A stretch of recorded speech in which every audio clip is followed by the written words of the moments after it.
রানীতলা থানার ভিলেজ পুলিশের কর্মী ছিলেন, তবে দীর্ঘদিন ধরেই অসুস্থতায় ভুগছিলেন। এর মধ্যেই ঘটিয়ে ফেললেন মর্মান্তিক কাণ্ড। বাড়িতেই ফাঁস লাগিয়ে আত্মঘাতী হলেন বাশির শেখ। জানা গেছে ভগবানগোলা 2 নম্বর ব্লকের নসিপুর হাই স্কুল পাড়ার বাসিন্দা বাশির শেখ দীর্ঘদিন ধরেই অসুস্থ ছিলেন। অসুস্থতা নিয়ে মানসিক চাপেও ভুগছিলেন। মঙ্গলবার রাতে নিজের বাড়িতেই ফাঁস লাগানো দেহ দেখতে পান পরিবারের সদস্যরা। তাকে উদ্ধার করে হাসপাতালে নিয়ে যাওয়া হলেও শেষ রক্ষা হয়নি। উনি তো দীর্ঘদিন থেকে অসুস্থ, ভালো ছিল এবং যন্ত্রণা প্রতিদিন বলতে আমাকে একটু বিষ দাও, আমি মারা যাব। আমাকে ডাক্তারখানা নিয়ে এলে বলতে আমাকে ইনজেকশন দাও, আমাকে মেরে দাও, সহ্য করতে পারে এত যন্ত্রণা।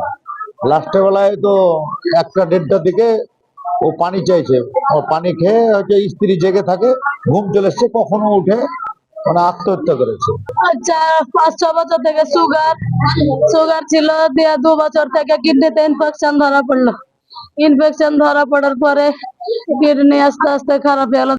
আজকে ঘুমিয়ে আছি, বললো যে কি পানি খাবো, এবার একবার আমি পানি খাওয়াচ্ছি, পানি খাইয়ে এবার আমাকে বলে যে তোমার ঘুম হয় না, তো তুমি ঘুমিয়ে যাও। আমি ঘুমাই, প্রতিদিন এরকম করে, পানি খাই রাত্রে তো ঘুমাই। এবার আজকে ঘুমাইনি, আমি ঘুমিয়ে গেছি। ঘুম থেকে দেখছি পাশে নাই, দেখছি তো ওই অবস্থাতে। পরিবারের সদস্যদের দাবি, অসুস্থতার জেরেই আত্মঘাতী হয়েছেন ওই ভিলেজ পুলিশ। পুলিশ কর্মীর মৃত্যুতে শোকের ছায়া নেমে এসেছে এলাকা জুড়ে। কেন এমন কাণ্ড ঘটালেন ওই ভিলেজ পুলিশ, তা খতিয়ে দেখছে পুলিশ। মনমোহিনী হেলথ কেয়ার, স্বাস্থ্য সেবায় অটুট শ্রেষ্ঠত্বের শিরোপা।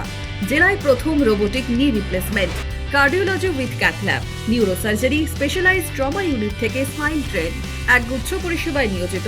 Manmohini health care, quality care with personal touch, Baharampur শিল্প তালুক।